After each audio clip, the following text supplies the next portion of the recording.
আরও একটা ধস নামার ছবি দেখাবো আপনাদের। সেবক রংপো টানেলে ধস, দেখুন।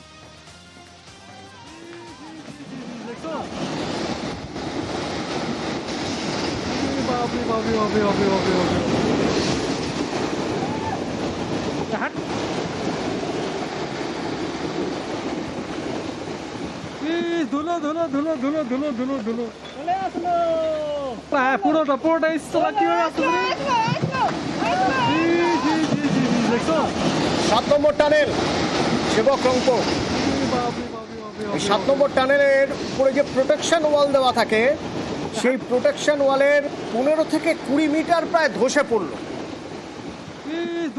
কি অবস্থা এখানকার জানবো। পার্থপ্রতিম রয়েছেন আমার সঙ্গে ফোনে। পার্থপ্রতিম, একেবারে তাই, দেখো টানা বৃষ্টি চলছে পাহাড়ে গত কয়েকদিন ধরে। একদিকে নর্থ থেকে অন্যদিকে কালিম্পং পাহাড়ে, তার জেরেই কিন্তু নতুন করে ধস নামলো।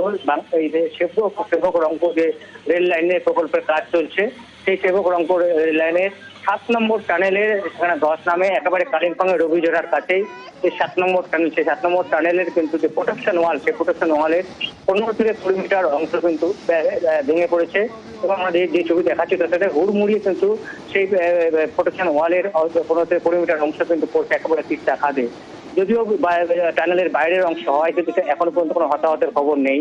কারণ এর আগে আমরা দেখেছি টানেলের ভিতরে একাধিকবার ধস নেমেছে, বেশ কয়েকজন শ্রমিকের এরকম মৃত্যু হয়েছিল। আর বারবার এই প্রাকৃতিক দোষেই কিন্তু এই প্রকল্পের কাজও ক্রমেই পেছোচ্ছে। এবং যদি ইতিমধ্যে কিন্তু সেখানে যারা দেখভাল করে এই কাজে এরপরে কর্তারা সেখানে পৌঁছেছেন, রেলের আধিকারিকরা পৌঁছেছে এবং কিভাবে দ্রুততার সংস্থা করা যায় সেই চেষ্টা কিন্তু চালানো হচ্ছে। ধন্যবাদ।